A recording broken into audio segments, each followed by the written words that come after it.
I was trying to be responsible because I took the red shirt down here. Am I the only one that thinks that the term foggy bottom kind of sounds like an 1800 slang term for BD? Staying from that girl, she's got the foggy bottoms. The front was on fire, but smoky bottoms just wasn't fucking catchy enough. So how many people in here, round of applause, how many people don't own any kids? I don't own it! Alright, and I'm talking, okay, you guys don't have kids? You guys don't have, these are people I'm talking to for a couple minutes. I went to the bar on Saturday afternoon. It's a bar restaurant. Wanted to just hang out, have a couple beers at the bar, watch the fucking basketball game. Got in there around the dinner time hour. Couldn't get a seat at the bar, not because a bunch of adults were at the bar drinking, because the waiting area for dinner service overflowed, and now all these kid owners have parked their litter at the fucking bar. And I can't get a drink at the bar because there's a couple 7-year-olds at the bar with their sippy cups. Now, watching Dad closely as he drinks his beer, every sip, they're watching him, and of course parents will wonder why by 14 they're fucking alcoholics. They'll start a focus group, they'll blame the video games and the movies and the music, anything to wipe the parental flag off their hands. But, the thing is, I don't bring my drinking problems to your daycare centers. Don't bring your fucking little monsters to my bar. I mean, that's a fair exchange. And, I don't get offended by much. There's really not much that can be said that can offend me, but I got offended at the bar that night. I was sitting at the bar finally, having a conversation with a friend of mine, and I got called a sexist. And I got called a sexist by a woman. I wasn't even having a conversation with her. I was having a conversation with my friend. She sat down on the bar stool to the opposite side of me. As she sat down, she heard me say, well, of course I still love vagina. I just hate all the shit that's attached to it. Which sounds sexist. I mean, it does sound, but it was totally out of context, right? I mean, because I was in the midst of trashing relationships, which will inevitably get me to trashing women. But it's not in a sexist way, because, look, I understand when I trash women, I trash the nonsense that you bring to the table, right? But I'm not under the impression that guys don't bring that same type of bullshit. Like, all you girls sitting there, if I asked you to talk about all the guys you've ever dated in your whole life, right?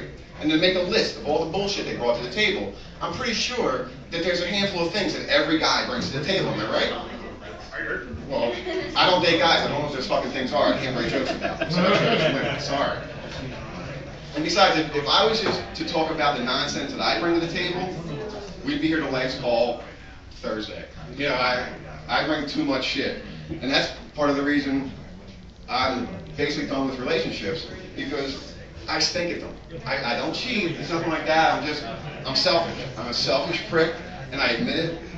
I'm 38 years old, and I've been in and out of relationships. If you expunge the juvenile record, I've been in and out of relationships for 20 years, and I've improved very little at it.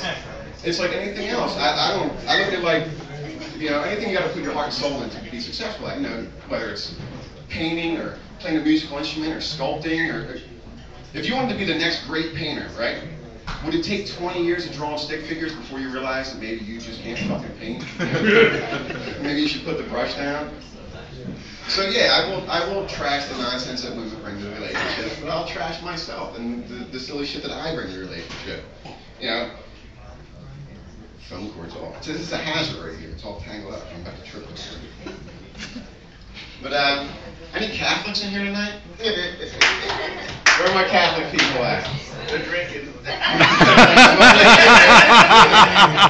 I got a friend of mine who's Catholic, and he's been married for a few years, and I'm talking to him on the phone, and he's talking about how he's going down to the church to see the priest because him and his wife are going through some family issues, and he's going to talk to the priest about it.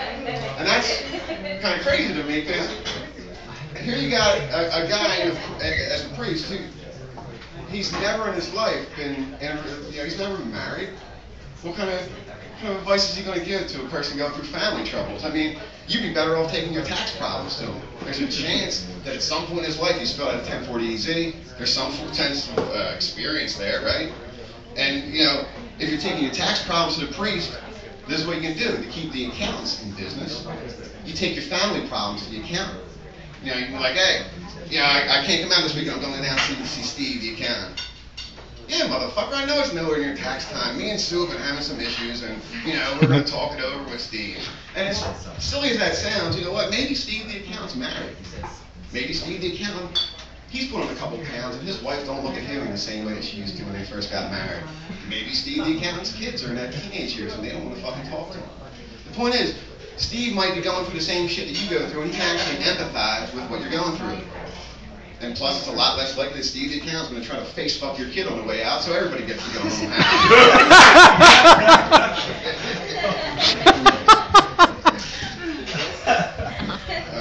Where was I?